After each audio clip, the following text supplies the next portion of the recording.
Welcome back to Kurt's Culinary Camp. Today we have the Camp Cochina. We are hitting homers today. We are looking forward to Cinco de Mayo, which is coming up on the 5th. We've already eased into Cinco de Mayo cooking with our Southwest chicken cordon bleu.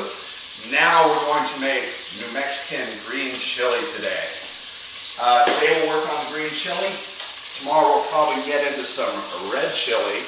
We'll also show how to use these sauces. We're going to do a nice little enchilada, and we'll work up some fancy salsas. Yummy. So, what we've got going in this pan here is 1 pound of beef stew meat. It's organic. This one's from Dayspring Farm.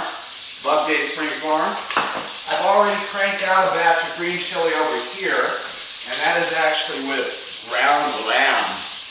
Now, in northern New Mexico, southern Colorado, there's the San Luis Valley, and the Spanish have been herding sheep in the San Luis Valley for hundreds and hundreds of years. So I kind of figured they'd be making their green chili sauce back in the day with either ground lamb or maybe lamb stew meat, as well as the beef stew meat here. So what we've done is we've pretty much brutally browned the beef in here. We've got it with a good caramel color. You see that color on there? That's where we want it. We added probably a 1/4 cup of vegetable oil to really get that meat browning. And now what we do is just drop the onions in. And we're going to let it cook like crazy. We are also going to add 1/4 cup of minced garlic. In she goes.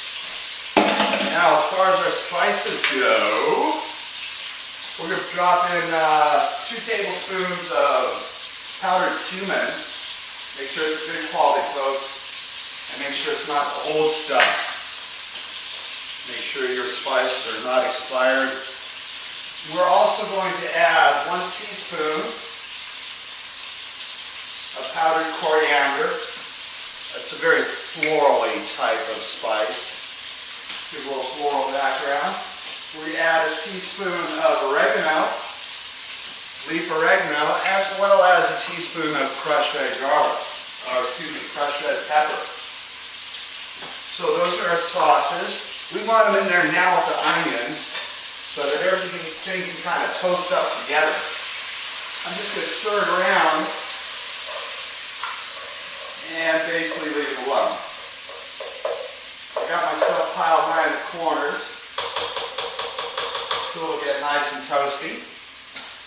And after those onions get nice and brown and the sauces get toasted a little bit and it's cooked pretty hard, this will probably be about 10 minutes from now. You let it cook. What we'll do is we'll drop in 1 cup of beer to kind of deglaze the pan and pull all that flavor up off the bottom of the pan so it'll be incorporated evenly in the sauce. So let's assume this is 10 minutes down the road here, and we're going to go ahead and take that step. In goes 1 cup of, well, the Mexican beer of some type. I'm using some Corona here. I think my favorite has been the Negra Modelo, this green chili recipe, so you might want to opt for that.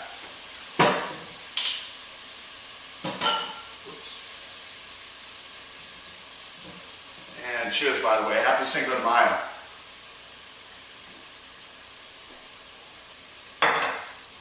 Now, when I say green chili, what am I talking about? I'm talking about the green Anaheim chili. This is from where we began right here. Usually you find this diced and frozen in your specialty Hispanic Latino cooking section.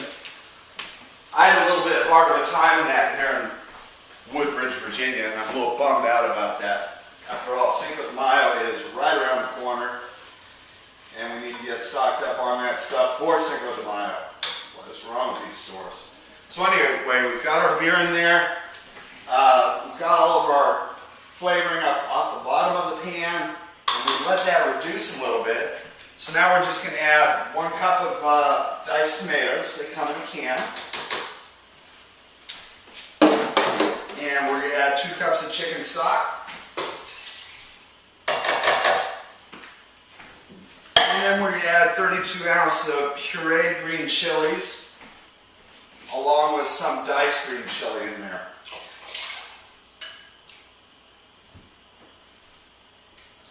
So, we've got all our ingredients in there now, and we just want this to come up to a boil again. It's going to come up to a boil, and then what we're going to do is add 4 tablespoons of the roux mixture. Once it's boiling, we'll go ahead and add the roux mixture, and that'll give it a nice, thick, consistent body. Again, I use that expression, body. What's he talking about? Imagine like, okay, pretend you're doing like a sausage gravy in the morning for sausage and biscuits. It's going to have about that type of consistency right there. That's what you're looking for. You want it to be kind of a hearty thing. So again, once this comes up to a boil, we are going to add 4 tablespoons of roux. We're going to whisk it. We're going to whisk it in really well. We'll just whisk.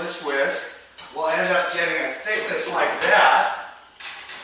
And then, I'm going to go ahead and serve a little bit of this up right now, and show you what it looks like. Now, green chili sauce can always be a meal in and of itself. It's got meat in it, it's got vegetables. It's delicious. It can be very hot, but we like it hot. So there is our New Mexico green chili, this one appropriately with lamb. I'll give you a nice down shot of that.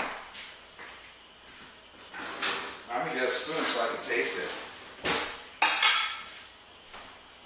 Anyway, you notice we have a bit of a new camera position today. I'm kind of playing with it, see what we come up with.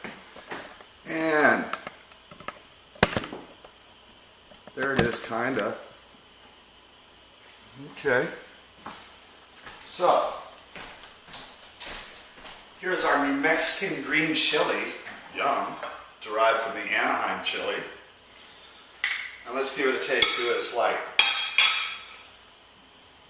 I always like a little bit of lemon over all of my New Mexican food.